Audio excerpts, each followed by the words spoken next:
ሰላም ሰላም ዩናይትዳውያን እንዴት ናችሁ? ቤተሰቦች ሁሉ ሰላም፣ እንኳን ደስ አላችሁ እንላለን። በድጋሚ ትላንት እንደው ብሬኪንግ ነገር ሆነብንና ዜናውን በጣም በጨረፍታ ነው ያደረስናችሁ እና እነኚህን ዜናዎች ባሌባር በተመለከተ የወጡትን ማለት ነው በአጠቃላይ ዛሬ በደንብ ነው የምንነግራችሁ። የማንቸስተር ዩናይትድ የዝውውር እንቅስቃሴዎች በአጠቃላይ ከባሌባ ውጭ ደግሞ እነማን ሊመጡ ይችላሉ የሚለው ላይ ፍንጭ ልንሰጣችሁ እንሞክራለን። ሁለት ተጨማሪ ዝውውሮች ሊኖሩ ይችላሉ።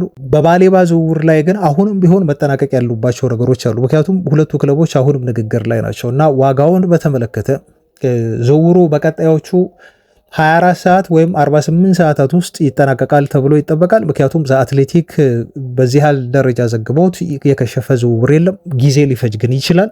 ምክንያቱም አሁንም ሁለቱ ክለቦች ሙሉ ለሙሉ አልተስማሙም፣ ተቀራረቡ እንጂ በገንዘቡ ዙሪያ በአጠቃላይ የመጨረሻ ስምምነት ላይ አልተደረሰም። የ5 ሚሊዮን ፓውንድ ልዩነት እንዳለ ነው የተገለጸው። ምናልባት የአሎንሶ ሁኔታ በፊክስድ የሚከፈለው ሁኔታ በአጠቃላይ ግን ተጫዋቹ ከ60 እስከ 70 ሚሊዮን ፓውንድ በሚጠጋ ዋጋ ወደ ዩናይትድ የሚያደርገው ዝውውር ያጠናቅቃል ተብሎ ይታሰባል። ምናልባት ተጨማሪ ሌላ ፍላጎት ብራይተኖች ካላሳዩ በስተቀር ግን እንደው ከዚህ ተጫዋች ዝውውር ጋር በተያያዘ ያሉትን ስጋቶች፣ ስለ ልጁ ለዩናይትድ ያለው ፍቅር፣ እንዴት መስዋዕትነት ይሄ ልጅ እንደከፈለ፣ የጉዳቱ ሁኔታ ዩናይትዶችን አላሳሰበም ወይ፣ ሜዲካልስ እንዴት ነው የሚያደርጉት እና በአጠቃላይ ተጫዋቹ ሲመጣ ስለ ዩናይትድ ምንድን ነው ይዞ የሚመጣው ካርሎስ ባሌባ እና ዝውውሩን በተመለከተ ዛሬ በደንብ አድርገን የምናይበት ፕሮግራማችን ነው የሚሆነው ማለት ነው እና ስለ ካርሎስ ባሌባ ምንም አይቀረንም። በደንብ ይህን ተጫዋች ዝውውር በተመለከተ ዛሬ የምናይበት ፕሮግራም ነው። እንግዲህ ይህ ዝውውር ይሆናል ብለን 100% እርግጠኛ ባንሆንም የመሆን እድሉ በጣም ሰፊ የሆነ ዝውውር ስለሆነ የተከላካይና አጥቂ ተጫዋች ለማስፈረም ዩናይትድ እንቅስቃሴ ላይ ስለመሆኑ በጣም የምናምናቸው የዜና ምንጮች እንዲሁ እየዘገቡ ነው ያሉት እና ለሊዩስ ሆል የመጨረሻ ተኩስ ሊተኩሱ ነው። ከሱ ውጭ ደግሞ ሁለት ተከላካዮችን ይዘዋል በአማራጭነት ተብሏል። ኢንዲካሌር ያለው በነገራችን ላይ አሁን የዝውውር መስኮቱ ጎት እየሆነ ነው። ከትላንቱ ሪፖርቱ በኋላ አጥቂም ዩናይትድ ያስፈርማል ተብሏል። 9 ቁጥር ቦታ ላይ ዩናይትድ የሚያመጣው አጥቂ ምን አይነት ሊሆን ይችላል የሚለውንም መረጃ እንዲሁ አደርሳችኋለሁ። ለማንኛውም አብራችሁኝ በመሆን ዜናውን እስከ መጨረሻው የምትከታተሉ በአብዛኛው ጊዜያችሁን ገንዘባችሁን መስዋዕት አድርጋችሁ አብራችሁኝ የምትሆኑ የምታበረታቱኝ፣ ፖዚቲቭ የሆኑ በጣም ጥሩ የሆኑ ገንቢ አስተያየቶችን የምትሰጡ ቤተሰቦቻችን ከልብ ነው የምናመሰግነው። አሁንም አብራችሁኝ ሁኑ ነው ምለው። መልካም ቆይታ። ዛሬ መረጃዎችን በቅድሚያ ከካርሎስ ባሌባ ዝውውር ጋር በተያያዘ ነው እንግዲህ የምጀምረውና እዚህ ተጫዋች ዩናይትድ ዝውውር ላይ ማተኮር ይኖርብናል። ምክንያቱም አይ ቲንክ ከብዙ ሚዲያዎች ሰምታችሁታል። ትላንት ዝውውሩ ሊጠናቀቅ ተቃረበ ተብሎ የሚለው መረጃ ከወጣ በኋላ በኢትዮጵያ ሰዓት አቆጣጠር ወደ 6 ሰዓት አካባቢ ነው ዜናውን የተመለከትኩትና በትላንት ቪዲዮ ላይ ማካተት ብዙ አልቻልኩም። ስለ ብዙ አላወራውም። በእርግጥ ገልጬ የላችኋለሁ። እንደውም የትላንት ዜና ሪከርድ አድርጌ ከጨረስኩ በኋላ ነው እሱን መረጃ በሰበር ያገኘሁት፣ ግን ለማካተት ጥረት አድርጌያለሁ። ጥቅል የሆኑ ዝርዝር መረጃ ግን አላደረስኳችሁም በባሌባ ጉዳይ። ኦፍኮርስ ብዙ ቦታ መረጃው ሊኖራችሁ ይችላል፣ ልትሰሙ ትችላላችሁ። ግን ግዴታ እኛም ቻናል ላይ እንዲሁ መነጋገር ስላለብን ስለ ባሌባ ዝውውር ጉዳይ በጥልቀት ምናልባት ሌላ ቦታም እንዲሁ ያልሰማችኋቸውን ተጨማሪ መረጃዎችን አክለን ነው የተገኘ ነው እና ዛሬ ስለ ባሌባ ምንም አይቀረንም ቤተሰቦች። የባሌባ ቀን ነው እና ዝውውሩን በተመለከተ ያሉ ጉዳዮችን በሰፊው የምናይበት ፕሮግራም ነው የሚሆነው። እናንተም ሀሳብ አስተያየት እየሰጣችሁ በዚህ ተጫዋች የዩናይትድ ዝውውር መቃረብ ዙሪያ አብራችሁኝ እንድትቆዩ በድጋሚ ጋብዛለሁ። የትኛውም ሀሳብ አስተያየት እዚህ ጋር ይደገፋል። መቃወም፣ የሆነ ነገር ኦፖዝ ማድረግ እንደው አለመስማማት አይደለም። በተጫዋቹ ዝውውር ጉዳይ ደስተኛ የሆኑ የዩናይትድ ደጋፊዎች በርከት እንደሚሉ እርግጥ ነው። ግን ደግሞ ብዙም በዚህ ተጫዋች ዝውውር ያልተደሰቱ ደጋፊዎች ይኖራሉ። በተለይ ዩናይትድ ከሱ የተሻለ ባሌባ ምና ከነበረው ነገር በጣም ቀንሷል እና ዩናይትድ እሱን ማስፈረም አልነበረበትም ብለው የሚያስቡ ሰዎች ሊኖሩ ይችላሉ። ኤኒዌይስ ግን መረጃዎችን እያየን እኔም የግል ሀሳቤን እንደዚሁ እየተናገርኩ እናንተም ደግሞ የኔን ሀሳብ በተመለከተው አጠቃላይ ዜናዎችን በተመለከተ ሪያክት እያደረጋችሁ አብራችሁ የምንቆይ ይሆናል ማለት ነው። በቅድሚያ ግን የምጀምረው ስለ ባሌባ የዩናይትድ ፍቅር ነው። በነገራችሁ ላይ ባሌባ የዩናይትድ ዝውውሩን ለመፈጸም ምን ያህል መስዋዕትነት እንደከፈለ እናንተ አታውቁም። ለምን መሰላችሁ ይሄን ያልኩት? ተጫዋቹ በዩናይትድ ብቻ አይደለም የሚፈለገው። እውነት ለመናገር እንደው እዚህ ጋር የዩናይትድ ደጋፊ ስለሆንኩኝ ወይ እንደው ባሌባ ወደ ዩናይትድ በመምጣቱ ልጁን በጣም ለማዋደድ ካለ ፍላጎት የተነሳ አይደለም ይሄንን የማወራው። በቅርቡ እንኳን በጣም በቅርቡ ተጫዋቹን ለማስፈረም ኒውካስል ዩናይትድ ፍላጎት ነበረው። አሁን ኒውካስል ወጥቶ ሌላ ተጫዋች አስፈርሟል፣ አማካይ ቦታ ላይ ማለት ነው እና ባሌባን ለማስፈረም የመጀመሪያውን ኢቭን ዜና ያወጣው ታስታውሱ እንደሆነ የኒውካስል ልዩ ዘጋቢ ነው። በዴይሊ ሜል ጋዜጣ ላይ የሚጽፍ ስለ ኒውካስል ተአማኝ መረጃዎችን የሚያወራ ሰው ከ60 እስከ 65 ሚሊዮን ፓውንድ ኒውካስል ሊያስፈርመው ይችላል ይሄን ልጅ ተብሎ ተነገረ፣ አወራ። ይሄ ጋዜጠኛ በጣም የሚታመን ነው። ክሬግ ነው ማን ነው የሚባል ጋዜጠኛ ማለት ነው። በቅርቡ ኒውካስል ይፈልገው ነበር። ከኒውካስል በፊት ቶተንሃም ይፈልገው ነበር ልጁን። ላስታውሳቸው ቤተሰቦች፣ ቶተንሃም የዩናይትድ ኢላማ የነበሩትን እነ ቶናሊን እነ ማቲያስ ፈርናንዴዝን ከማስፈረሙ በፊት ባሌባን ፈልጎት ነበር።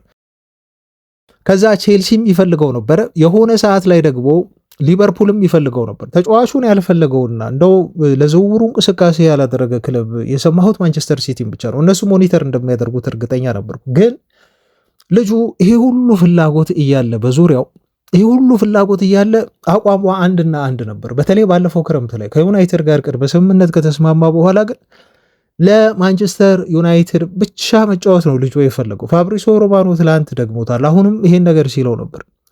ካርሎስ ባሌባ ለዩናይትድ ለመጫወት ካለው ፍቅርና እንደው ፍላጎት የተነሳ ይኸውላችሁ ከበርካታ የዩናይትድ ተጫዋቾች ጋር ልጁ ይተዋወቃል በግል። ይሄን ማሳያ አድርጌ የምነግራችሁ ባለፈው በሲዝኑ መጠናቀቂያ ያደረግነው የብራይተን ጨዋታ አዌ ላይ ጨዋታው ካለቀ በኋላ ከብሩኖ ፈርናንዴስ ጋር እንዴት ተሳስቀው ሲያወሩ እንደነበር ተመልክታችኋል። አሁን ይሄ ቢግ ዴል ሆኖ አይደለም፣ ግን ደግሞ የሌላ ቡድን ተጫዋች ሆኖ ሁለቱ ተጫዋቾች በየትኛውም በአካዳሚ ወይ በሌላ ክለቦች የማይገናኙ ወይ በብሔራዊ ቡድን የማይገናኙ ሆነው በጣም አግሬሲቭሊ ማለት በጣም በፍቅር የሚያወሩ ከሆነ ሜዳ ላይ ጨዋታው ከተጠናቀቀ በኋላ ዜሪ ሰም ኮኔክሽን ማለት ነው፣ የሆነ መተዋወቃል ከየዩሮ ጋር። እንዲሁም ብሪያን ምቡሞ ያገሩ ልጅ ነው። በአጠቃላይ ማንቸስተር ዩናይትድ ነገሮች በሚፖሰቱ ሰዓት ልጁ ሪያክት ካደረገ ከነ ብሩኖ ፈርናንዴዝ ጋር በዚህ መልኩ ከተቀራረበ በቃ ፋሚሊ ነው ማለት ነው ልጁ። አያችሁ አምና የዝውውር መስኮቱ ላይ ተጫዋቹ ዝውውሬን አደርጋለሁ ብሎ በጣም አስቦ ወስኖ ስለነበረ ወደ ዩናይትድ እንደሚመጣ ልጁ ያውቀው ነበር። ዩሮውን ቀድሞ ያውቀዋል። በሊል ሲጫወቱ አብሮ ነው የተጫወቱት። ስለዚህ ብሪያን ምቡሞ አለ። እሱ ደግሞ ይበልጥ ከዩናይትድ ተጫዋቾች ጋር የሚያቀራርበው ነው። ለዛ ነው ከብራይተን ጨዋታ መጠናቀቅ በኋላ ከማርቲኔዝ ጋር ቆሞ ሲያወራ የነበረው ባሌባ እንጂ ማርቲኔዝና አሁን ካርሎስ ባሌባ በምን መስፈርት ተዋውቀው ነው? ተጫዋቾች ሁልጊዜም ቢሆን ኮኔክሽን ይፈጥራሉ፣ እርስ በርስ ይሳሰባሉ፣ ይፈላለጋሉ። ካርሎስ ባሌባ ወደ ዩናይትድ ከመምጣቱ በፊት ልቡ ማንቸስተር ዩናይትድ ቤት ውስጥ ነው ያለው። ልክ እንደ ዩናይትድ ፋሚሊ ነው ተጫዋቾች የሚያዩት ማለት ነው። ምክንያቱም ቀደም ብሎ ከዩናይትድ ተጫዋቾች ጋር ጓደኝነት ልጁ መስርቷል። አንድ ማሳያ ሄንዱ አሁን የምነግራችሁ ዩናይትድን ብቻ ለምን ዩናይትድን ብቻ እንደፈለገ እንደው ልነግራችሁ ነው። ወደ ዝውውሩ በጣም ጥልቅ ጉዳዮች ከመግባት በፊት ልጁ በዩናይትድ ፍቅር የወደቀ ልጅ መሆኑን ለመናገር ነው። ሌላም ማስረጃ ላምጣ። የእነኝን ሁሉ ክለቦች ጥያቄ ተጫዋቹ ውድቅ አድርጎ ነው ዩናይትድን ብቻ ብሎ መርጦ የመጣው ልክ ፋብሪሶ ሮማኖ እንዳለው ማለት ነው። ከዚህ በፊትም ሳወራ አሁንም ልድገመው ለመጨረሻ ጊዜ ዩናይትድ ሌሎች የአማካይ አማራጮችን ለማየት በሚያጠናበትና በሚመረምርበት ሰዓት ተጫዋቹ ወኪሎቹን ሁሉ ወደ ዩናይትድ ልኮ እንዴት ነው አታስፈርሙኝም ወይ ብሎ ሲጠይቅ የነበረ የትኛውም ክለብ ለሱ ጥያቄ ለማቅረብ ሲመጣ ቅድሚያ የምሰጠው ማንቸስተር ዩናይትድ ነው፣ የዩናይትድን ጥያቄ ጠብቃለሁ ብሎ በተስፋ ሲጠብቅ የነበረ ልጅ ነው። ሌላው ማሳያ ከዚህ በፊት ካደረጋቸው ቃለ መጠይቆች ላይ እንደዚህ ሲል ተናገረ። በስካይ ስፖርት ነው ይሄንን የተናገረው። ባሌባ ራሱ በቪዲዮ የተቀመጠ ነው ይሄ ነገር። ከ7 ዓመት ጀምሮ የማንቸስተር ዩናይትድ ደጋፊ ሆኜ አድጌያለሁ አለ። እናም በእርግጠኝነት አንድ ቀን ወደዛ አምርቼ መጫወቴ አይቀርም ሲል ነው የተናገረው። በጣም እርግጠኛ ነበር ባሌባ የስሙን ያህል ለዩናይትድ እንደሚጫወት። ለምንድን ነው ይሄን አስተያየት ሲሰጠን ትዝ ያለኝ ካስታወሳችሁ ስለ ባሌባ ዝውውር ጉዳይ ሳወራ እንደው ብራይተኖች ይሄን ልጅ የሚያቆዩት ከሆነ በግድ በጣም እንደው ለነሱ ፋርነት ነው፣ ኪሳራ ነው የሚሆነው። እንደውም ከዚህ በኋላ ልጁ ዋጋው ስለቀነሰ ብቃቱ ስለቀነሰ ዩናይትድ ሳይሆን ብራይተኖች ነው መለመን ያለባቸው፣ ንጉሱን በሚል ግብዣውን ማቅረብ ያለባቸው። አምና እንደዛ እንዳልኮሩ ከ100 ሚሊዮን ፓውንድ በላይ አንቀበልም፣ እንደውም ዋጋ ሁሉ አናወጣለትም ብለው ያሉትን ልጅ ዩናይትድ 75 ሚሊዮን ፓውንድ ሲያቀርብ አንሸጥም ብለው ያሉትን ልጅ አሁን ግን ሳይወዱ በግድ ሊሸጡት ይገደዳሉ ብዬ ስላቸው ነበር። ለምንድን ነው ይሄን ያልኳቸው? ምክንያቴ ምንድን ነው? ተጫዋቹ 2 ዓመት ኮንትራት ነው የቀረው። አሁን ይሄን ሲዝን ካጠናቀቀ በኋላ ስንት ነው የሚቀረው? 1 ዓመት ነው የቀረው። ስለዚህ ቀጣይ ክረምት ላይ ቢመጡ ዩናይትዶች ምናልባት በ30 ላይ ገዟቸው ይችላሉ። ብራይተኖችን ዩሲ መቶና ሪከርድ የሆነ ገንዘብ እንቀበልበታለን ብለው ሲያስቡት የነበረውን ልጅ በ30 ሚሊዮን ፓውንድ ዩናይትድ ላይ ገዛ ይችላል። 1 ዓመት ከቆየ ደግሞ ልጁ ዩናይትድ 1 ዓመት መታገስ አያቅተውም። ስለዚህ ከ2 ዓመት በኋላ ካርሎስ ባሌባ እንደው ኪሱን ደለብ አድርጎ ሳምንታዊ 12000 ፓውንድ ዝም ብሎ እየበላ ግን ወደ ማንቸስተር ዩናይትድ ጥሩ ገንዘብ ተከፍሎ ተጫዋቹ ፍሪ ኤጀንት ሆኖ ወደ ማንቸስተር ዩናይትድ ይመጣል። የእግር ኳስ ሕይወቱን ይጎዳዋል። እንደዚህ ተጫዋቹ ማድረጉ ጥሩ አይደለም ምናምን ልትሉ ትችላላችሁ፣ ግን ይሄ ፋክት ነው። ብራይተኖች ይህን ፋክት አሁን በደንብ አድርገው ተረድተዋል ማለት ነው። ኮንትራት ላይ ያስፈርሙት አይችሉም። ልጁ እሺ አይልም። በቃ ወስኗል፣ ልቀቁኝ ብሏቸዋል። ስለዚህ ያላቸው አማራጭ ምንድን ነው? በጣም ብልጥ ከሆኑ ልጁን መሸጥ ነው። ከዚህ በፊት አንድ ምሳሌ አንስቼላቸው አንድ አጥቂ ነበር፣ ስሙን ማስታወስ በጣም ከበደኝ። አይ ቲንክ ስኮትላንዳዊ መሰለኝ። ይሄ አጥቂ የምታስታውሱ ካላችሁ ቤተሰቦች ይርዱኝ። እና አጥቂውን ለመሸጥ ዩናይትድ ፍላጎት ሲያሳይ አሁን ብራይተን ውስጥ ይሁን አላውቅም፣ ወደ ሮማ በውሰት ልከውት ነበር። ልጁን አንሸጥም ብለው አስወደዱት። ዩናይትድም ተወው ማለት ነው። ኢቨን አርሰናል ሁሉ ይፈልገዋል ሲባል ነበር። አሁን ታዲያ ይህ ልጅ እንደው በ30 ሚሊዮን ፓውንድ ራሱ የሚገዛቸው የለም። ያኔ ሲያዋድዱት የነበረው ባሌባም ኮንትራቱን አጠናቆ ወደ ዩናይትድ እንደሚመጣ እኔ በጣም እርግጠኛ ነበርኩ። እንደው 100% ባይሆንም ማለት ነው። የሆነ እጠራጠር ነበር። በቃ ልጁ ፍሪ ኤጀንት ሆኖ ይመጣል ወደ ዩናይትድ። እድሜው 22 እኮ ነው ገና አሁን። ስለዚህ ከ2 ዓመት በኋላ ተጫዋቹ 24 ዓመት ነው የሚሆነው። በ24 ዓመት በቃ ዝንጥ ብሎ ነው ወደ ኦልድ ትራፎርድ የሚመጣው። ይሄን ያህል ለዩናይትድ መስዋዕትነት ለመክፈል ዝግጁ የሆነ ልጅ ነው ካርሎስ ባሌባ። ብራይተኖች አማራጭ የላቸውም። እንደውም ለዩናይትድ እንዲገዙት መጋበዝና ተጫዋቹን እንዲያስፈርሙት ነው አሁን እየገፋፉ የሚገኙት ማለት ነው እንጂ ልጁ እንደ ብራይተኖች አቋም ከሆነ ይሄን የዩናይትድ ተጫዋች የሚሆን ልጅ አልነበረም ማለት ነው። ግን ለዩናይትድ ፍቅር ያለው ልጅ ነው። ፖል ፖግባን ሮል ሞዴል አድርጎ ያደገ ልጅ ነው። ተናግሮታል በአንደበቱ። የዓለም ምርጡ አማካይ ስፍራ ተጫዋችም መሆን እፈልጋለሁ ብሎ ልጁ ሲናገር ነበር። ይሄን ሁሉ ያለው ልጁ ካቻምና በብራይተን በጣም አስደናቂ ሲዝን ካሳለፈ በኋላ ነው። በመሃል ምን ተከሰተ? እንደምታውቁት ያው የዩናይትድ ዝውውሩን በመከለከላቸው ልጁ ተበሳጨ። 75 ሚሊዮን ፓውንድ በቂ ነበር ብሎ ያስባል። 75 ሚሊዮን ፓውንድ ዩናይትድ አቅርቦ ነበር። ብራይተኖች ዝውውሩን ብሎክ ሲያደርጉበት ልጁ ደስተኛ መሆን አልቻለም። በዛ ላይ ደግሞ በመሃል ጉዳቶች መጡ፣ ተከሰቱበት። ተጫዋቹ የቀድሞ ብቃቱን ማግኘት አቃተው፣ ወይንም ካቻምና ያሳየውን ብቃት በብራይተን ቤት ማሳየት ተሳረው ማለት ነው። በዚህ ምክንያት የተጫዋቹ ዋጋ ብራይተኖች እንዳሰቡት ሳይሆን አሁን በጣም አሽቆልቁሎ በዝቅተኛ ገንዘብ ይኸውላችሁ። አሁን ትላንት መረጃውን ስንሰማ 60 ሲደመር 5 ነው የተባለው። የአትሌቲክን ሪፖርት እንደዚሁ በደንብ ስናጤን ምንድን ነው የሚለው? አሁንም ቢሆን ተቃረቡ፣ ዝውውሩ የመጠናቀቅ እድል አለው። ምክንያቱም አትሌቲክ ተቃረቡ ብሎ የሚዘግብ ከሆነ ምንጊዜም ዝውውሩ ያልቃል። እንደዚህ ተብሎ የከሸፈ ዝውውር እኔ ሰምቼ አይቼ አላውቅም። ለዛ ነው በጣም እርግጠኛ ሆኜ አሁን ስለዚህ ዝውውር የማወራው። 100% ሁለቱ ክለቦች አልተስማሙም። እዚህ ጋር ጥንቃቄ ማድረግ ይኖርብናል ቤተሰቦች። ግን ይሆንላችሁ በ65 እና 70 ባሉት መካከል ዝውውሩ ይጠናቀቃል። 60፣ 65፣ 70 አላቅም። አዶንሶ የትኛው ሊሆን ይችላል፣ ፊክስዱ የትኛው ሊሆን ይችላል የሚለውን በኋላ በዲቴይል እናያለን። ግን የብዙዎች ግምት ተጫዋቹ አይ ቲንክ በትንሹ ፊክስድ 60፣ አዶንሶ ደግሞ በጣም ከበዛ እስከ 10። በእነኚህ መካከል የተጫዋቹ ዝውውር ከ60 እስከ 70 ሚሊዮን ፓውንድ ሂሳብ ያልቃል ተብሎ ይጠበቃል። ምክንያቱም 60 ሲደመር 5 ሚሊዮን ፓውንድ ዝውውር ሂሳቡን ብራይተኖች ያንሳል ብለው ስላሉ። ግን በዩናይትድ ቤት ያለው ተስፋ ምንድን ነው? ፋብሪዞ ሮማኖም ዛሬ አሁን የዘገበው መረጃ ምንድን ነው? ድርድሩ ዛሬም ቀጥሏል። ዩናይትዶች ልክ እንደ ትላንት ሁሉ የተጫዋቹን ዝውውር ለማጠናቀቅ ተስፋ አድርገዋል። የተጫዋቹ ሄርዊጎ የተጫዋቹ ዝውውር ስምምነት ሄርዊጎ የሚባሉ ሁለቱ ክለቦች ሲስማሙ ነው በፋብሪዞ ሮማኖ አነጋገር። ይሄ ስምምነት በቀጣዮቹ ምናልባት 24 ሰዓት ውስጥ ወይም በጣም ከበዛ እንደው በ48 ሰዓት ውስጥ ካርሎስ ባሌባ በማንቸስተር ዩናይትድ እና በብራይተን ሁለቱ ክለቦች ሊስማሙበት የሚችሉት ተጫዋች ነው። ድርድሩ ከትላንት ጀምሮ ዛሬም ቀጥሏል፣ ይጠናቀቃል ተብሎ ይጠበቃል። አሁን ይሄ ዜና የተጫዋቹ ዝውውር በጣም አድቫንስድ የሆነ ስቴጅ ላይ እንዳለ ያመላክታችኋል። ሌላ ተጨማሪ መረጃ ደግሞ እዚህ ላይ ላክልላችሁ። ለምሳሌ ሊሎች አለ ፉት ሜርካቶ ነው ይህን ዜና ያወጣው። ሊሎች ተጫዋቹን ለብራይተን ሲሸጡት ከ15 እስከ 20% የሚደርስ ሴል ኦን ክሎዝ አካተው ነበር። ስለዚህ አሁን ተጫዋች ወደ ዩናይትድ ሲሄድ ብራይተኖች ቢያንስ ከ15 እስከ 20% ሊል መክፈል ይኖርባቸዋል ማለት ነው። ምክንያቱም በ2023 ላይ ስለተስማሙ። ለዛም ነው አሁን ብራኬት እንትን ሬንጅ ወጥቶለት ከ60 እስከ 70 ሚሊዮን ፓውንድ ክፈሉን ያንሰራል የሚል ጥያቄ እያቀረቡ የሚገኙት። ምናልባት የዝውውር ሂሳቡን ከፍ ሊያደርጉት ይችላሉ ብራይተኖች። ዩናይትዶች ደግሞ በጣም ጋፑ ይሄን ያህል የሰፋ ነው ብለው ስለማያስቡ ዝውውሩን ደግሞ ሊያጠናቀቁት እንደሚችሉ ዩናይትዶች ያስባሉ። ለምን? ብዙ ባክግራውንድ ስራዎችን ከዚህ በፊት ስለሰሩ በተጫዋቹ ዝውውር ዙሪያ ብራይተኖች የትኛው ርቀት ድረስ ሊጠይቁ እንደሚችሉ ስለሚያውቁት በአንድ የተነስተው እንደው ከ60 ሚሊዮን ፓውንዱ ላይ 20 ጨምሩ 25 ሚሊዮን ፓውንድ ጨምሩ የሚሏቸው እንዳልሆነ ጠንቅቀው ስለሚያውቁት። ምክንያቱም ብራይተኖች ያላቸው አማራጭ አንድና አንድ ነው፣ ተጫዋቹን አሁን መሸጥ። ምክንያቱም ልጁ አስሯቸዋል። ምክንያቱም ተጫዋቹ ወደ ዩናይትድ ብቻ መሄድ እንደሚፈልግ ስለነገራቸው ከዩናይትድ ውጭ ለሌላ ክለብ የመደራደር እንዲሁ ፍላጎቱም እድሉም የላቸውም። በዛ ምክንያት ነው ዝውውር ይጠናቀቃል ተብለው የሚጠበቀው። ማንቸስተር ዩናይትድ ቀደም ብሎ የ5 ዓመት ኮንትራት ለተጫዋቹ ሰጥቶት በግል ተስማምቶ ጨርሷል። ስለዚህ በዚህ ጉዳይ ላይ ምንም መመለስ አያስፈልግም። 50 በመቶ ምናልባት ከዛም በላይ አሁን ዝውውሩን እንዳጠናቀቀው መመልከት ትችላላችሁ። ባለፈው ክረምት ላይ የ2 ዓመቱን የአማካይ ተከላካይ ለማስፈረም ዩናይትዶች ደሞዙን በ10 እጥፍ ነው አሳደጉለት ተብሎ የተገለጸው።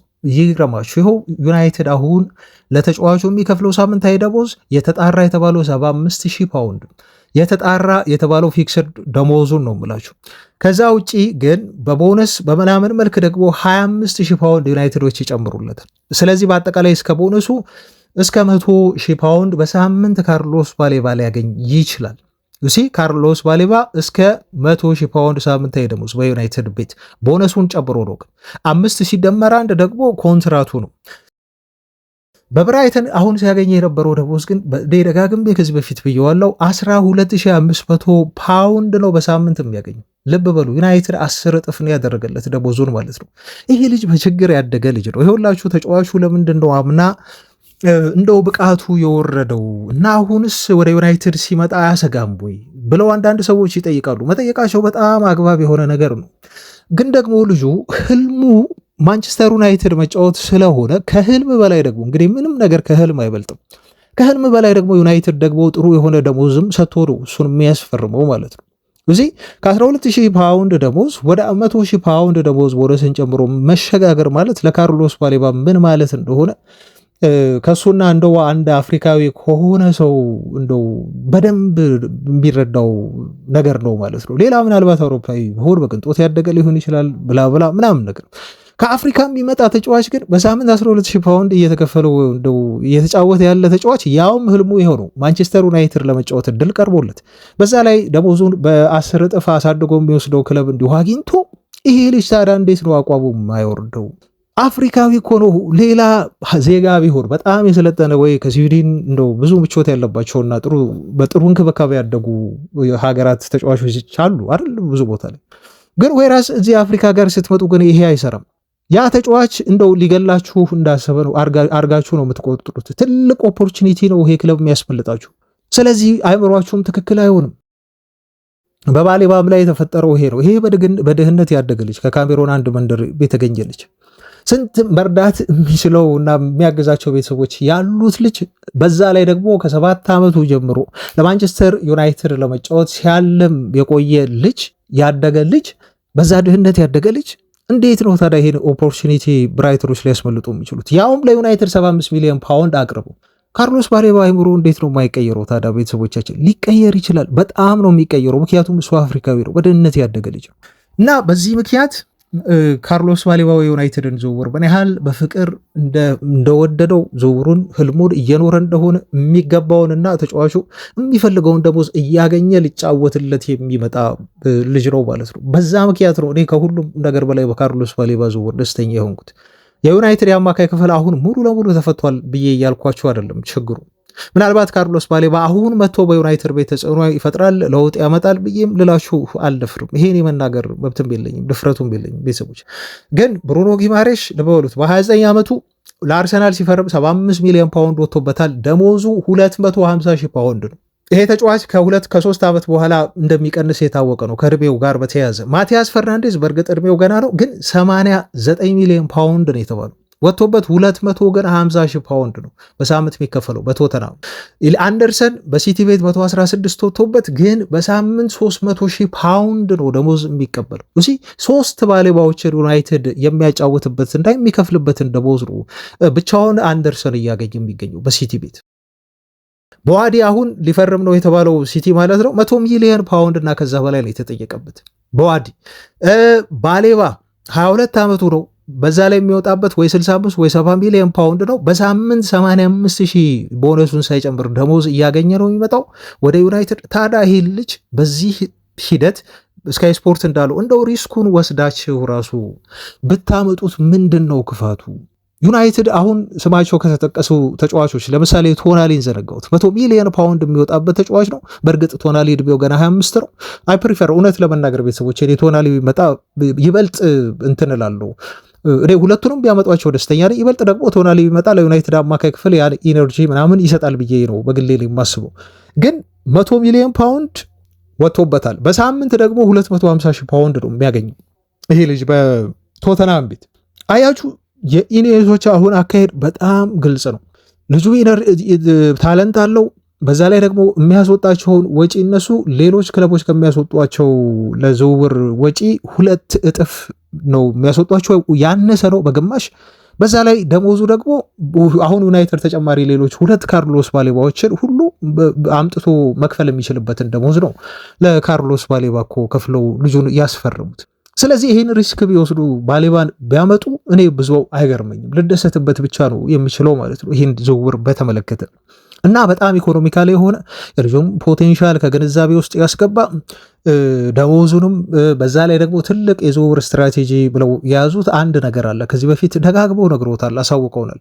ለዩናይትድ ለመጫወት ፍቅር ያለውና ዩናይትድን ብቻ ብሎ የሚበርጥ ተጫዋችን ብቻ ማምጣት ባሉት ፖሊሲ መሰረት በዚህ ብራኬት ውስጥ የገባላቸው ተጫዋች በመሆኑ የካርሎስ ባሌባን ዝውውር ለማጠናቀቅ በጣም በጣም ተቃርበዋል። አሁንም ከባሌባ ዝውውር መረጃዎች ማድረስ አልወጣንም ቤተሰቦች፣ ምክንያቱም ዛሬ ስለ ባሌባ ዝውውር ኢቨን ሂደቱ ምን ይመስል እንደነበርና በዚህ ሰዓትም እንዲሁም ማከልላችሁ ተጫዋቹ ቁጥራዊ መረጃዎቹ ያሉት ስጋቶቹም ጭምር አሉ። እነሱንም ስጋቶች እናያለን። ከጤንነቱ ጀምሮ ልጁ ሕክምና ምርመራ እውነት ያደርጋሉ፣ ምክንያቱም ኦልሬዲ ጉዳት ላይ ስለሆነ ለሚለው ምላሽ እሰጣችኋለሁ። ይኸውላችሁ ትላንት የባሌባ ዝውውር መቃረብ ይፋ መሆን ስለፈጠረው ግብረ መልስ ልንገራችሁ። በካሪንግተን ካርሎስ ባሌባ ወደ ማንቸስተር ዩናይትድ ለመምጣት ድርድር ላይ ሲያደርግ ዩናይትድ እና ብራይተን ድርድር ላይ ከሆኑ ሳምንታት ተቆጥሯል የተባለው ቤተሰቦች ልብ በሉ፣ ሳምንታት። ይሄን ነገር ግን እኛ አልሰማንም።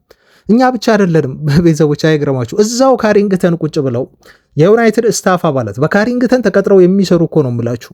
የስታፍ አባላቱ ሁሉ ሳይቀር ምንም አይነት እውቀት የላቸውም ነው የተባለው። የሚያስገርማችሁ ምንም አይነት እውቀት የላቸውም። ይሄ ሶሊ ቶክሰር ይሄንን ያወራው ትላንትና ማለት ነው። ትላንት ደግሞ ሆን ብለው ሊሆን ይችላል የሚል ግምት አለኝ። አማዞን ዶክመንተሪ እየተሰራ ነው ታውቃላችሁ። ስለዚህ አማዞን ትላንት ካሜራዎችን ኦን ያደረገበት ቀን ነው። በነገራችሁ ላይ እስካሁን ኢንስታልመንቱን ሲፈጽም ነበር በኦልድ ትራፎርድ፣ በካሪንግተን፣ በልምድ ቦታዎች ላይ በብዙ ቦታዎች ላይ ብዙ ምናልባት በሺዎች የሚቆጠሩ ካሜራዎችን እስካሁን ኢንስታል ሲያደርጉ ነበር። ምክንያቱም ዶክመንተሪውን መስራት ነበረባቸው። ትላንትና ይሄ ዶክመንተሪ ካሜራዎች በይፋ ኦን የተደረጉበት ነበር። አረንጓዴ በርተው ሪከርድ ማድረግ የጀመሩበት ቀን ነበር። አይ ቲንክ ይመስለኛል የዩናይትድ ሰዎች ቀኑን ጠብቀው ታይሚንጉን ጠብቀው ነው የካርሎስ ባሌባን ድርድር መቃረብ እና ዝውውሩ ለማለቅ እንዲሁ ለመጠናቀቅ የቀረበ ዝውውር መሆኑ መረጃ ለዴቪድ ኦርንስተን የሰጡት የዩናይትድ ሰዎች ሆን ብለው ዴሊብሬት። ምክንያቱም ዝውውሩ ሲደረግ የነበረው ንግግሩ ሲደረግ የነበረው በጣም ቆይቷል፣ ለሳምንታት ያህል ነው ተብሎ ግን ምንም መረጃ አልወጣም። ትላንት ልክ አማዞን ካሜራዎቹን ኦን ሲያደርግ ይሄ መረጃ ለዴቪድ ኦርንስተን ተልኳል። ስለዚህ ዴቪድ ኦርንስተን ይፋ ሲያደረገው ኢንተርኔቱ በሙሉ እንደተመለከታችሁ ተጥለቀለቀ። ሁሉም ቦታ ላይ ፌስቡኩም በሉት የትኛው ማህበራዊ ድረገጽ በቃ ወሬ ሁሉ ካርሎስ ባሌባ ዩናይትድ ሆነ ማለት ነው። ከዛ በኋላ የዩናይትድ የካሪንግተን ሰራተኞች በሙሉ ሾክ ሆኑ ነው የሚለው። በጣም ሾክ ሆኑ። እዛው እኮ እየሰሩ ነው። እዛው ካሪንግተን እኮ ናቸው። በዩናይትድ ቢሮዎች ውስጥ የሚሰሩ የዩናይትድ ሰራተኞች ናቸው። እና ሁሉም በመገረም ሲነጋገሩና ሲደነቁ የፋሽዋል ኤክስፕሬሽናቸውን በሙሉ ሳይቀር የአማዞን ዶክመንተሪ ለመስራት የተለጠፉ ካሜራዎች ሁሉ ሲቀርጹ ነበረ። ምክንያቱም የተወሰኑ ሰዎች ብቻ ነበረ በዚህ ዜና ሲስቁ የነበሩት። እነኚህም ሰዎች በዩናይትድ ቤት ምልመላ ላይ የሚሰሩ ስለ ተጫዋቾች ዝውውር በየጊዜው ምናልባት በየቀኑ ስብሰባ የሚያደርጉና ምልመላ ሂደት ላይ የሚሳተፉ ዩናይትድ የምርመራ ቦርድ አባላት አሉ። እነሱ ብቻ ነው የሚያውቁት፣ ቁጥራቸው በጣም ትንሽ የሆኑ ሰዎች። እነሱ በዛ ሰዓት ኢንተራክሽናቸውን አይተው በጣም ሲስቁ ነበረ። ምክንያቱም ኦልሬዲ ዩናይትድ ካርሎስ ባሌባን ለማስፈረም ድርድር ላይ እንደነበረ ያውቁ ስለነበር ማለት ነው። የተወሰኑ ሰዎች ሙሉ ካሪንግተን ውስጥ ያሉ ሰራተኞች፣ አብዛኞቹ ግን አያውቁም። ልክ እኔ እንደሰማሁት እናንተም ሚዲያ ላይ እንደሰማችሁት አንድ ላይ አብረው እንደሰሙት እዛው ካሪንግተን እየሰሩ ማለት ነው። እዚህ ምን ያህል ማንቸስተር ዩናይትድ ዝውውሮችን በጥንቃቄ እንደሚከውን ምን ያህል በጣም ሚስጥራዊ ሆነው እንደው ኢቨን የራሳቸውን ሰራተኞች ሁሉ ሰርፕራይዝ እንደሚያደርጉ የሚያመላክት ነው ይሄ ነገር ማለት ነው። እና አማዞን በይፋ ትላንት ኦን አድርጎ ይሄ ሁሉ ሪያክሽን ቀርጾታል።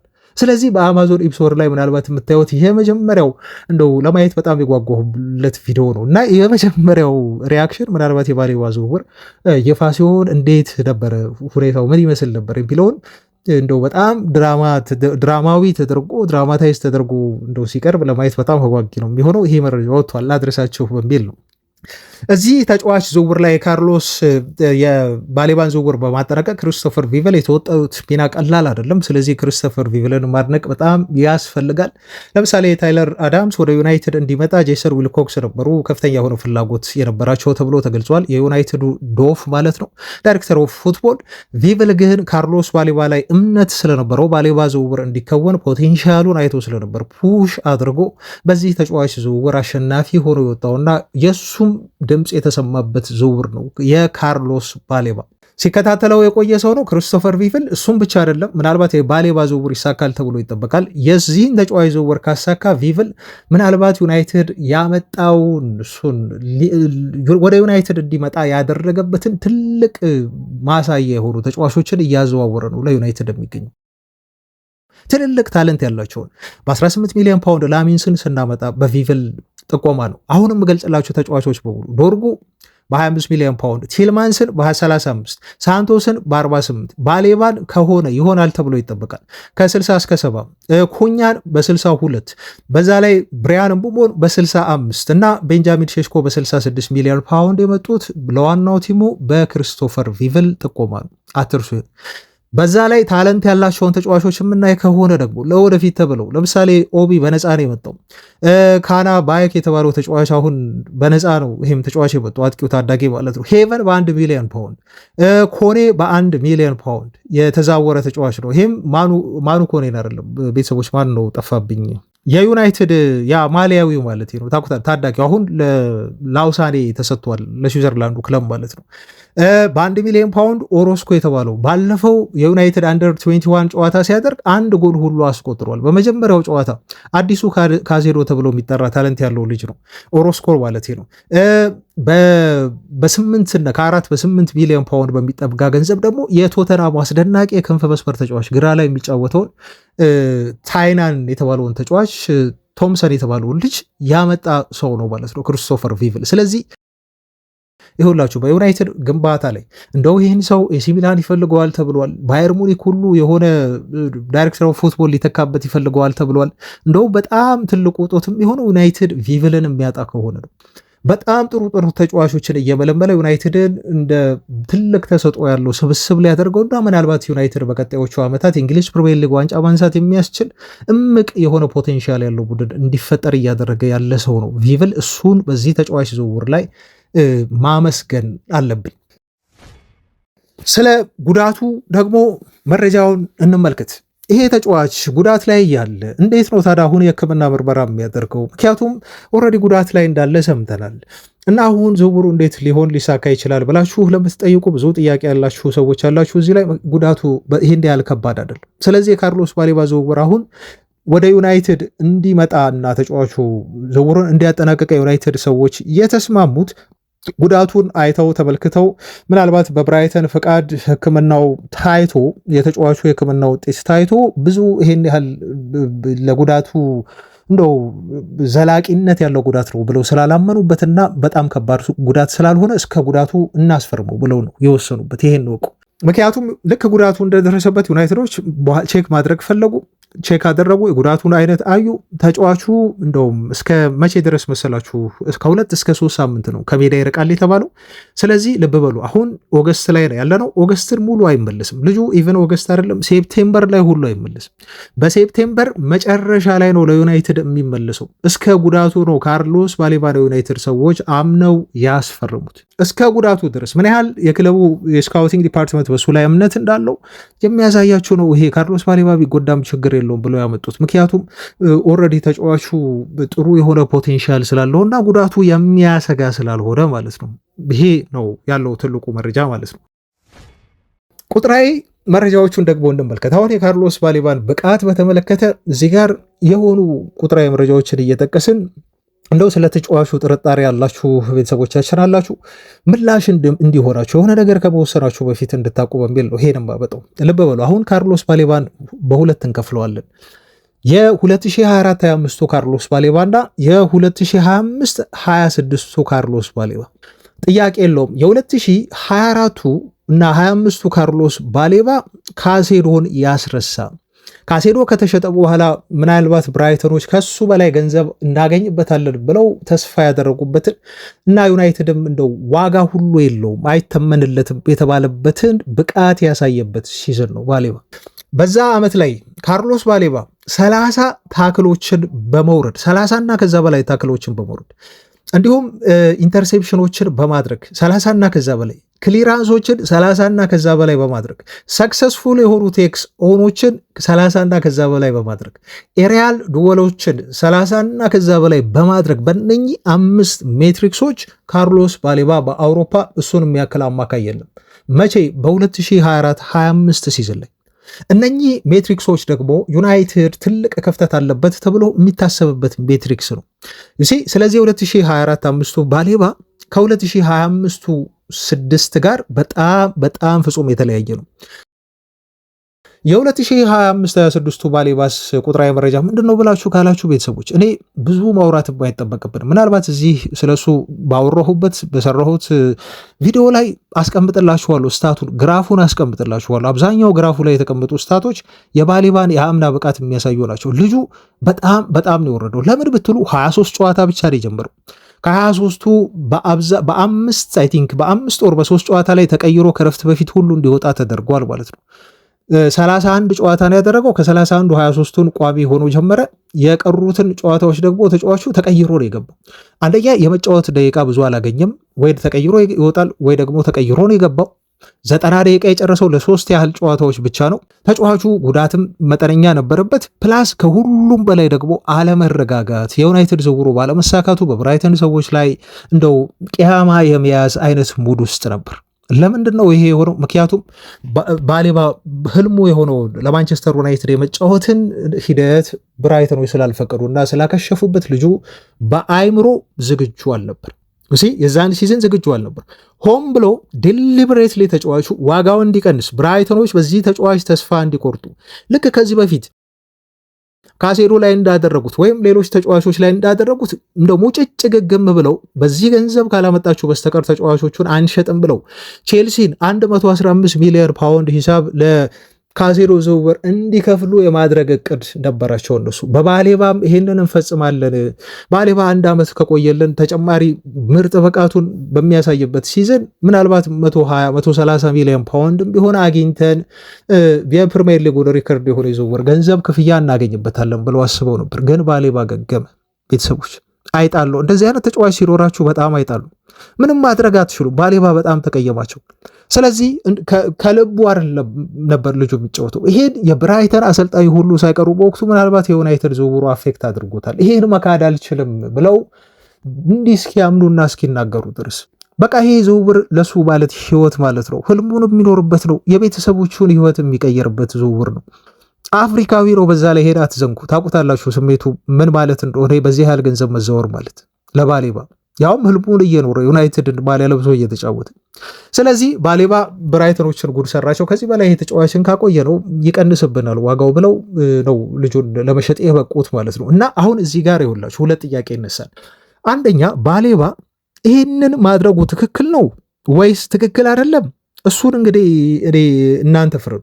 ለምን መሰላችሁ? አንዳንድ ሰዎች የተጠራጠሩት ባሌባን እኔ ይረዳዋለሁ ተጫዋቹን፣ ግን ደግሞ ሪስክም አለው። ሪስኩ ምንድን ነው ካላችሁኝ፣ ተጫዋቹ ያለው ሜንታሊቲ እንዴት ነው ጥያቄ እንድታነሱበት ትሆናላችሁ።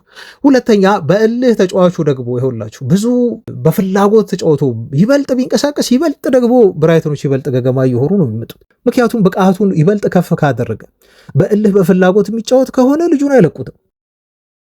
ስለዚህ እኔ እዚህ ጋር የተረዳሁት አሁን የብቃት ይህን ያህል መውረድ ሳይሆን አንድ የፍላጎት የፓሽን ማጣት ነው እና ተጫዋቹ ዝውውሩን ለማሳካት እንደው የወሰደው እርምጃ ነው ብዬ ነው እኔ የማስበው እንጂ አንድ ተጫዋች በአንድ ሲዝን በዚህ ያህል ደረጃ ሊወርድ ይችላል የሚል እምነት የለኝም። ለዛ ነው በባሌባ ዝውውር ተስፋ የማደርገው። ስኬታማ የሆነ ዝውውር ይሆናል ግን እያልኳቸው አይደለም። በእርግጠኝነት ጥርጣሬዎች ሊኖሩ ይችላሉ፣ ግን ልጁ ያን ጥርጣሬ ሊያሸንፍ የሚችልበት አይ ቲንክ ብዙ ምክንያቶች አሉት። ወደ ዩናይትድ ሲመጣ ሊያደርጋቸው የሚችሉ ነገሮች አንዱ ይሄ ነው። ለምሳሌ አሁን ጥርጣሬያችንን እንድንቀርፍ የሚያደርገን አንድ ምሳሌ ማሳያ ደግሞ ዩናይትዶች እንዲህ ብለው ወሰኑ። ምን ወሰኑ? እሺ ይሄ ልጅ ካቻምና በብራይተን ቤት በጣም ምርጥ እንቅስቃሴ አሳይቷል። ቁጥራዊ መረጃዎቹ የሚገርሙ ናቸው። ቅድም ነግሬያቸዋለሁ። 30 በላይ እና ከዛ በላይ ቁጥሮችን ያስመዘገበው በአውሮፓ በጣም ትልቁ ቁጥር ነው። በአማካይ አንድ ዲፌንሲቭ አማካይ የሚያስመዘግበው ይሄን ልጁ ካደረገ እስቲ ቆይ እንየውና የብራይተን የዩናይትድ ዝውውር ባለመሳካቱ ከሆነ ይሄ ልጅ ብቃቱ የወረደው እስቲ ደግሞ ሄደን አፍሪካ ዋንጫ ላይ ቼክ እናድርገው ብለው ዩናይትዶች ስካውቶችን መድበው እዛው ካሜሮን በምታደርጋቸው ጨዋታዎችን በሙሉ ዩናይትዶች ዳታ እየወሰዱ ተጫዋቹ በ90 ደቂቃ ያደረገው እንቅስቃሴ ምን ይመስል ነበር የሚለውን ሙሉ እዛ ተከታተሉት ልጁን ማለት ነው። እዛ ሲሄድ ደግሞ ልጁ ይበልጥ ተነሳሽ ሆኖ ልክ ብራይተን ቤት በ2024/25 ሲያደርግ የነበረውን እንቅስቃሴ በአፍሪካ ዋንጫ ላይ ከካሜሮን ብሔራዊ ቡድን ጋር ደገመው ማለት ነው። ያለው ኢነርጂ፣ ቦታ የሚያካልል የሚሸፍንበት ርቀት፣ ሁሉም ነገር እነሱ እንደፈለጉት ሆነ እና የ2024/25ቱ ስታት እነሱ ሲያዩት የነበረው በእንግሊዝ ፕሪሚየር ሊግ አፍሪካ ዋንጫ ላይ ባሌባ ደገመው። እዚህ እኮ በእንግሊዝ ፕሪሚየር ሊግ ያን እያሳየ አይደለም። በጣም እኮ ወርዶ ነው ያለው። አያችሁ አሁን ካዳዚ ጋር ምን እንደመደቡ በቃ የዩናይትድ ዝውውር ተጽዕኖ አሳድሮበት ነው ማለት ነው ባሌባ እንጂ ልጁ ፖቴንሻሉ ብቃቱ እንዳለው ይሄው አፍሪካ ዋንጫ ላይ እንግዲህ ጥሩ ነገር አሳየ። ምክንያቱም አሁን የአፍሪካ ዋንጫ በጣም ዝቅተኛ ግምት የሚሰጠዋል፣ ጠንካራ ውድድር ሆኗል። ባሌባ በእንግሊዝ ፕሪሚየር ሊግ ብቃቱን ያሳየ ልጅ ነው። እዚህ አፍሪካ ዋንጫ ላይ ከደገመው በቃ ብራይተን ቤት ያልተመቸው ነገር አለ ማለት ነው ብለው ልጁን መከታተላቸውን ቀጠሉ እና ዝውውሩን ማጠናቀቅ አለብን ይሄድ ልጅ ብለው እንዲወስኑ ሆኑ ማለት ነው። ይሲ አያቸው አሁን ልጁን መጠራጠራችን አግባብ ነው። የሚጠራጠሩት ደጋፊዎች አሉ፣ ትክክል ናቸው፣ አልፈርድባቸው። ምክንያቱም የአምና ስታቱን ነው ሰው ቶሎ ብሎ የሚያው የልጁን ፍቅር ግን የልጁን ፓሽን ግን ማንም አላይ ውስጡን ልጁ ያየለት ሰው የለም። ስለዚህ እኔ ማምነው በምን መሰላችሁ? በአንድ ነገር አምናለሁ። ለማንቸስተር ዩናይትድ ለመጫወት ለዩናይትድ ባችን አድርጎ የዩናይትድን ማሊያ ለብሶ የመጫወት ከፍተኛ ህልም ያለው ተጫዋች ማንቸስተር ዩናይትድ ቤት መጥቶ ይሄ ልጅ ደም ሊሰጥ ይችላል፣ ሊጋደል ይችላል። ልጁ ለዩናይትድ ፓሽን ኖሯቸው የዩናይትድን ማሊያ በፍቅር ዩናይትድን ፈልገው መጥተው ለዩናይትድ የሚጫወቱ ተጫዋቾችን ብቃት አይተናል። አይደለም በባሌባ ደረጃ ታለንት ያለው ተጫዋች ይቅርና ተራ የሆነ መካከለኛ ተጫዋች እንኳን ዩናይትድን ፈልጎ ዩናይትድን ወዶ ለክለቡ ለመፋለም የሚመጣ ተጫዋች በጣም ተሻሽሎ ጀግና ሆኖ ሜዳ ላይ ሲዋደቅ ተመልክቻለሁ። እንደው የብራይተን ብቃት ዙር ብቻ አይደለም፣ እንደኔ ነው የምላችሁ ከብራይተን 2024/25 ሲዝን ባሳየው ብቃት በላይ በዩናይትድ ቤት ያሳያል። ብቻ ተጫዋቹ ከጉዳት ነፃ ይሁን፣ ሌሎች ነገሮች እሱን አፌክት አያድርጉት እንጂ ሜዳ ላይ የዩናይትድን ማሊያ አድርጎ እስከገባ ድረስ እመሩኝ። አሁን ይሆናል እያልኳቸው አይደለም፣ ወዲያው ተጽዕኖ ያመጣል እያልኳቸው አይደለም። ግን ይህንን ተጽዕኖ በቀጣዮቹ 1 ዓመታት ቀጣይ ሲዝን ላይ የዩናይትድ በጣም ቁልፍ አማካይ የሚሆንበት እድል ተጫዋቹ በጣም ሰፊ ነው። ሁሉም ዳታዎች፣ ሁሉም ይሄ የሰበሰብናቸው መረጃዎችና ግላዊ ባህሪው ለዩናይትድ ያለው ፍቅር ይሄን ነገር እንደሚያደርግ ነው ይደግፉናል። ማረጋገጫ ነው። እንደው 100% ይሆናል ብዬ ባላስብም ግን እንደው ልጁ ስኬታማ ሊሆን እንደሚችል የሚጠቁሙ ነገሮች ናቸው ማለት ነው። በቃ እኔ የምፈልገው ይሄን ነው። ለዩናይትድ የመጫወት ህልም ያለው ተጫዋች ነው ወደ ዩናይትድ መምጣት ያለበት። እንጂ በሳምንት 300,000 ፓውንድ ስለሚከፈለው አንደርሰን ሲቲን መርጦ ለሲቲ መጫወት እፈልጋለሁ ብሎ ሄዶ እንዳለው ተጫዋች አይደለም እኔ የምፈልገው።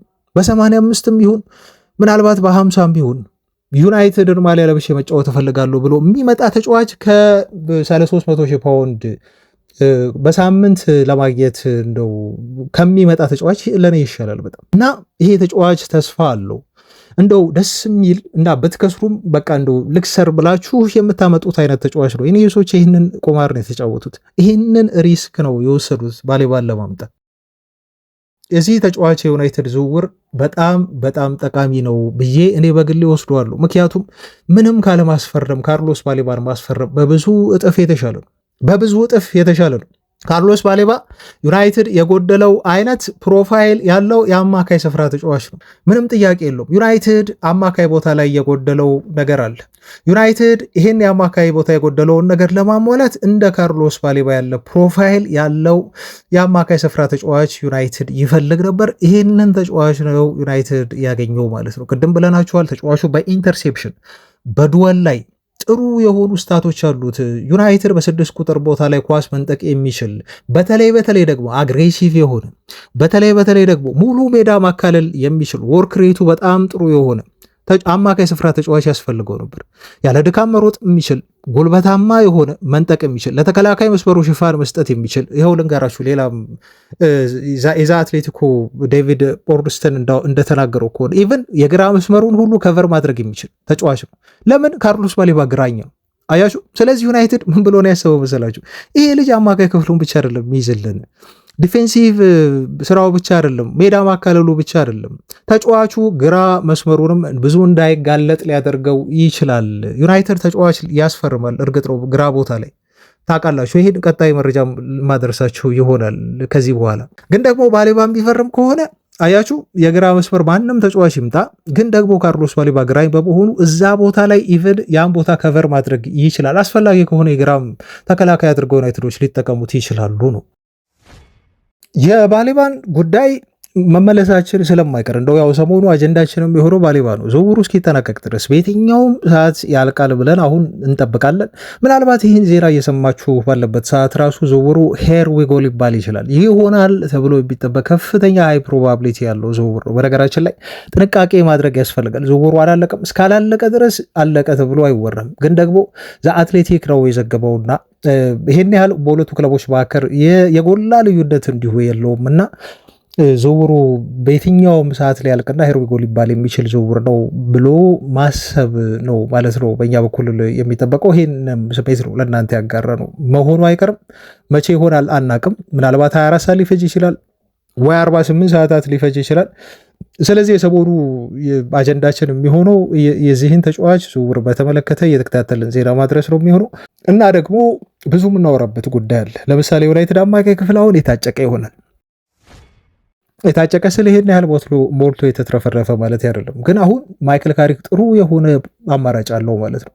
ብሩኖ ፈርናንዴዝን ምንም ልታደርጉት አትችሉም። በ10 ቁጥር ቦታ ላይ እሱ የሚነካ ተጫዋች አይደለም። ሙሉ ጤነኛ እስከሆነ ድረስ ቅጣት እስከሌለበት ድረስ ብሩኖ ፈርናንዴዝ አማካይ ቦታ ላይ ቁጥር 1 ተመራጭ አማካያችን ነው። ከዛ በኋላ ነው ሌሎች እሱን የሚያጅቡ በፓይቮት መጫወት የሚችሉ 2 አማካዮችን የምናስበው። ታዲያ 4 አማራጮች አሉ። አሁን እዚህ ጋር ብሩኖ ፈርናንዴዝ ነጥለን እናወጣው፣ ምክንያቱም ሁሌ ስለሚሰለፍ። ማን ነው ከብሩኖ ጋር አብሮ ፓይቮት ላይ ተጣምሮ የሚጫወተው ተጫዋች ብላችሁ አማካይ ቦታ ላይ ካላችሁ አይ ቲንክ እንደኔ ይኸውላችሁ አሁን በጣም አጭር አድርጌ ወደ ቀጣይ ዜና አለፍ። ዩናይትድ እንደሚጫወተው እንደሚጋጠመው ቡድን ማይክል ካሪክም እንዲሁ በአሰላለፉ ላይ አመራረጥ ላይ ጥንቃቄ ሊያደርግ ይችላል ወይ ሊቀያየር ይችላል። ግን በጣም ደስ ያለ ነገር ጥሩ ኦፕሽኖች ይቀመጡለታል ካሪክ። ስለዚህ እነኝህን ኦፕሽኖች በደንብ አድርጎ ተጫዋቹ ተስማሚ የሆነውን ቡድን ሊመርጥ የሚችልበት እድል በጣም ሰፊ ነው ማለት ነው። እንደኔ ብዙ ጊዜ ዩናይትድ ቋሚ ተሰላፊ ይሆናሉ ብዬ የምጠብቀው በነገራችሁ ላይ በአብዛኛዎቹ ጨዋታዎች ላይ ዩሪ ቲልሞንስ እና በፓይቮት ማለት ነው ካርሎስ ባሌባ። ምክንያቱም ዩሪ ቲልሞንስ ያለበትን የመከላከል ድክመት ካርሎስ ባሌባ ይሸፍናል፣ ብዙ የሜዳ ክፍሎችን ያካልላል። የመከላከል ስራውን ኢንተርሴፕት የማድረግ ስራውን ባሌባ የዱዌልስ ስራውን በደንብ አድርጎ ይወጣል። ምክንያቱም የእነኚህ ነገሮች ልጁ ንጉስ ነው። በኢንተርሴፕሽንም ቢሆን ዩዚ ጠንካራ ጎኑ ናቸው። የዩሪ ቲልሞንስ ትልቁ ጠንካራ ጎን ደግሞ ኳስ ፓስ ማድረግ ነው፣ ስሩ ቦል መስጠት ነው። ዩዚ ቲሙን የማጥቃት እንቅስቃሴ ማቀጣጠል ነው፣ ለብሩኖ ፈርናንዴዝ ኳስ ማድረስ ነው የዩሪ ቲልማንስ ትልቁ ሚና እንጂ መከላከል ተጋግጦ የሚከላከል አይነት ለተከላካይ መስመሩ እንዲሁ ሽፋን የሚሰጥ አይነት ተጫዋች አይደለም። ኮምፕሊመንት ማድረግ የምንለው ይሄንን ነው ቤተሰቦች። አንዱ ያለውን ጠንካራ ጎን ሌላው የለውም። አንዱ ያለበት ደካማ ጎን ደግሞ የሌላው ተጫዋች ጠንካራ ጎን ስለሚሆን እነኚህ ሁለት ተጫዋቾች በዩናይትድ አማካይ ክፍል አይ ቲንክ የማይክል ካሪክ ቁጥር 1 ተመራጭ የአማካይ ስፍራ ተሰላፊዎች ሊሆኑ ይችላሉ። ከነሱ ስንወጣ ደግሞ አያችሁ ያሉት ተጫዋቾች ኮቢ ሜኖ አለ፣ ማኑ ሳንቶስ አለ። ሁለቱም ደግሞ በጣም ጥሩ አማካዮች ናቸው። በየትኛውም ሰዓት ማይክል ካሪክ የፈለገውን ተጫዋች እንደ ጤንነታቸው፣ እንደ አቬይላቢሊቲነታቸው፣ እንደ ጨዋታዎቹ አይነት እያየ የትኛውንም የአማካይ ክፍል ፓይቮት ኮምቢኔሽን መጠቀም ይችላል። ስለዚህ ማይክል ካሪክ ምናልባት 4 አይነት አማራጮች ሊኖሩት ይችላሉ አማካይ ቦታ ላይ ነው። ለዛ ነው ምንም ካለማስፈረም ካርሎስ ባሌባን ማምጣት በጣም የተሻለ ነው ብዬ የምለው እዚ። ምክንያቱም ብዙ ውድድሮች አሉብን ቀጣይ ሲዝን ላይ ምናልባት በትንሹ 38 የፕሪሚየር ሊግ ጨዋታ እናደርጋለን። 8 አውሮፓ ቻምፒዮንስ ሊግ ጨዋታዎች አሉ።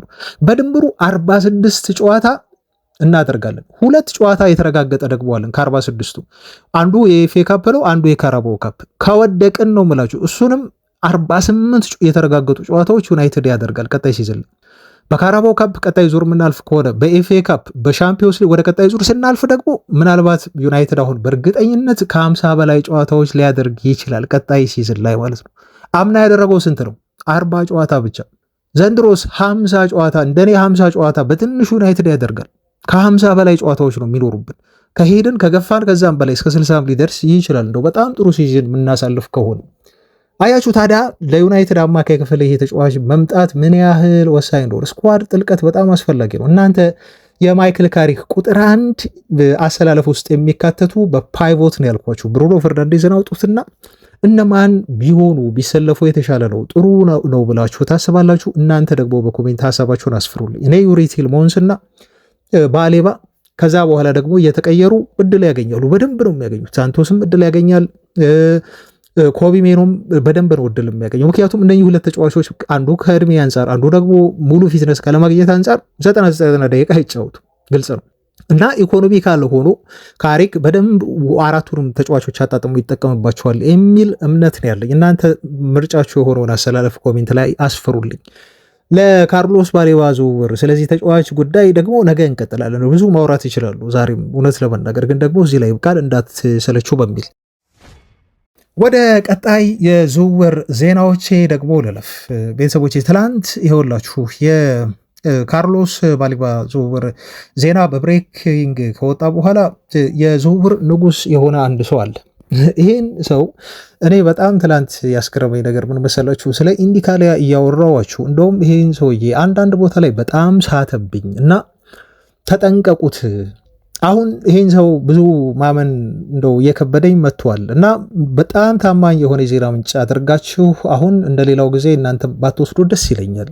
እኔም አልወስደውም ብዬ ምክንያቴን ሁሉ ነገራችሁ ነበር። እንደውም እሱ ሊስማሙ ተቃረቡ፣ በግል ተስማምተዋል ምናምን እያለ ብዙ ተጫዋቾችን ስላወራ ያንን በዓመተ ምህረት ሁሉ በተጫዋች ስም እያነሳው ስነግራችሁ ነበር ትላንት።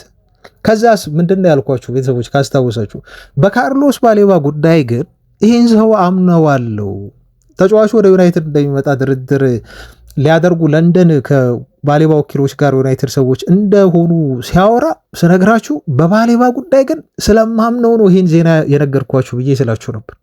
ለምን የባሌባን የዩናይትድ ዝውውር አምና ቀድሞ የተናገረው እሱ ስለነበር እና በሱ ስለሱ በሚያወራቸው ዜናዎች ላይ በጣም ጥሩ ሶርስ አለው ማለት ነው። ኢንዲካሊያ ስለ ኢንዲካሊያ ነው የማወራው። ለዛም ነው ያቀረብኩላችሁ ማለት ነው እሱን እና ትላንት ደግሞ እንግዲህ አስቡት ይህን በተናገረ እሱ ይህን ዜና ካወጣ ከሰዓታት በኋላ ነው ዴቪድ ኦርንስተን ብሬኪንግ ብሎ ዩናይትድ እንደተቃረበ እና ዝውውሩ የመጨረሻ ምዕራፍ ላይ እንደደረሰ ዘገበ ማለት ነው። ኢማጂን እስቲ አሁን እናንተ ኢንዲካሊያን ብትሆኑ የሚሰማችሁን ስሜት ማለት ነው። እና ብዙ ተጠራጥረውታል። በቃ በጣም ብዙ ሰዎች እንደውም ብሎክ እያደረጉት አስተያየት ይሰጡበት ሁሉ ነበር። እና አሁን የካርሎስ ባሌባ ዝውውር በዴቪድ ኦርንስተን ይፋ ሲሆን አስቡት ኢንዲካሊያ ምን አይነት ቡድ ውስጥ ሊሆን እንደሚችል ማለት ነው። እና በቃ ተሳካለት ማለት ነው። አላቅም መረጃ አለው ብዬ ነው በደንብ አድርጌ የማስበው። አሁንም ቢሆን በባሌባ ዝውውር ጉዳይ ላይ እሱን መስማት ይኖርብናል። አሁንም ቢሆን ግን ትላንት ከዛ በኋላ ደግሞ ሌላም ቦምብ ዜና አለኝ። ይሁላችሁ ወደ ቀጣይ ዜና ላልፍላችሁ ስለሆነ ነው። ሌላም ቦምብ የሆነ ዜና አለ። የዩናይትድ ሰዎች አትተኙ አለ። ምሽት 1 ሰዓት ላይ ጠብቁኝ ሲላ የሆነ ፖስት እንዲሁ ፖስተ። ከዛ የሚሰጡ ኮሜንቶችን እንዲሁ ቼክ ለማድረግ ሞከርኩኝ። በቃ ከዚህ በኋላማ አንተን አለማመን አንችልም ወይም ያንተን መረጃዎች ልንነቅንቅ አንችልም፣ እንጠብቃለን አሉት። በጣም ነበር ትላንትና በትዊተር ላይ ትዊት ሲያደርጋቸው የነበሩ ነገሮች ሪያክት ሲያደርጉለት የነበሩ በተለይ ስለ ዩናይትድ ሲያወራ 10,000 ላይክ ነበር ሁሉ ሲሰጠው የነበረው። ቀላል አይደለም 10,000 ላይክ በነገራችሁ ላይ። ይሄን እነ ቤን ጃኮብስ ሁሉ አያገኙትም፣ እሱም ያገኘው ላይክ ማለት ነው። ምክንያቱም የዩናይትድ ስለ ዩናይትድ የሆነ ነገር ሲያወራ የትኛውም ሰው ብዙ ላይክ እንደሚያገኝ ያውቃል። ደግሞ እሱ ትክክል ሆኖ ደግሞ አስቡት እንግዲህ። ስለዚህ እዚህ ጋር ተሳክቶልሃል እንዲህ አሁንም በልቀጥል ግፋበት ንገረን እያሉት ትላንት ከዛ 1 ሰዓት ደረሰ ምሽት ላይ ከተከታተላችሁት ምናልባት አይታችሁት ሊሆን ይችላል። ከዛም ይህንን ዜና ደግሞ በድጋሚ እንዲሁ ተናገረ ስለ ማንቸስተር ዩናይትድ በተለይ የተከላካይ ዝውውሮችን በተመለከተ እና አንድ አጥቂ ዩናይትድ ሊያስፈርም እንደሆነ ነው ማለት ነው። ኢንዲካሊያ ተጨማሪ ዜናዎችን እየነገረ ኢንዲካሊያ ምን አለ መሰላችሁ? የዩናይትድ ሰዎች የመጨረሻ አግሬሲቭ የሆነ ሙከራ በሉዊስ ሆል ዝውውር ላይ ለማድረግ ተዘጋጅቷል።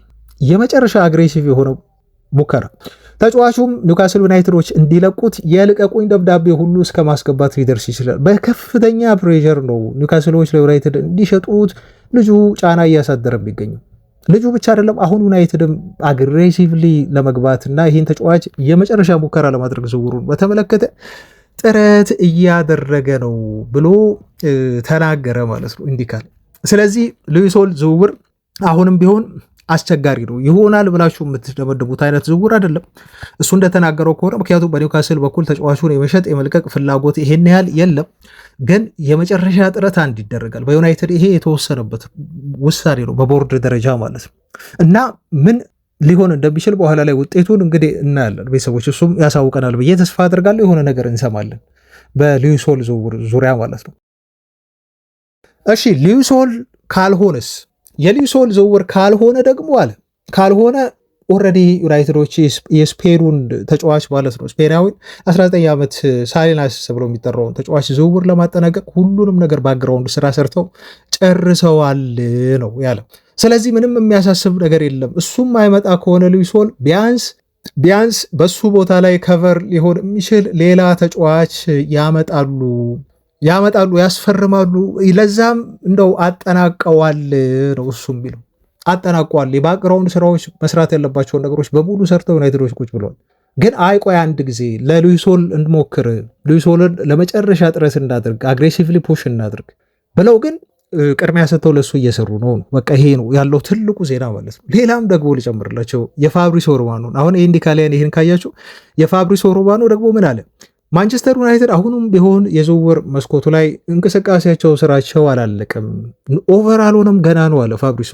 ክለቡ አንድ ቢያንስ ብዙ ታርጌቶች ይኖሩታል። ቢያንስ ግን ከሁሉም በላይ አንድ ሌፍት ባክ ዩናይትድ ማምጣት ይፈልጋል። ከዛ በላይ ደግሞ የአጥቂ ማርኬቱን ዩናይትድ አሁንም እየተመለከተ ነው ብሎ እዛ ጋር ኢንዲካሊያ የተናገረውም ኢንዲካሊያ በውሰትም ቢሆን ዩናይትድ አጥቂ ሊያመጣ ይችላል፣ በውሰት ለማምጣት ገበያውን እየተመለከተ ነው፣ የ9 ቁጥር ተጫዋች በዩናይትድ ይመጣል ብሎ 2 ዝውውሮችን ይፋ እንዳደረገ ሁሉ እዚህ ጋም ደግሞ ፋብሪሶ ሮማኖ ደገመው ማለት ነው። ሌፍት ባክ ግድ ነው ብሏል።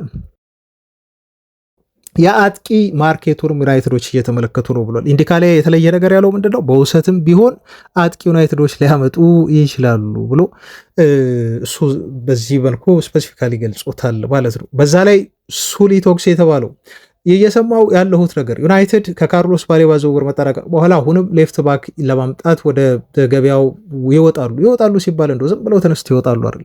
ብዙ ባክግራውንድ ስራዎችን ከጀርባ እየሰሩ ነው። ከባሌባ ዝውውር በኋላ ሌፍት ባክ ተጫዋችም ይፋ ሊሆን ይችላል ይመጣል ብሎ እያለ ነው። የቢቢሲው ስቶን እንዳለው ከሆነ ደግሞ ባሌባ የመጨረሻው አይደለም ማለት የባሌባ ዝውውር የመጨረሻው አይደለም። በዩናይትድ በኩል ሌፍት ባክ ማስፈረም አሁን ምንም ድርድር ጥያቄ የሌለው ጉዳይ እንደሆነም በክለቡ ታምኖበታል። ስለዚህ ቢያንስ አለ የቢቢሲው ሳይመን ስቶንስ ቢያንስ ዩናይትድ አንድ ተጫዋች እንደሚያመጣ ተጨማሪ ከባሌባ በኋላ እርግጠኛ መሆን ትችላላችሁ።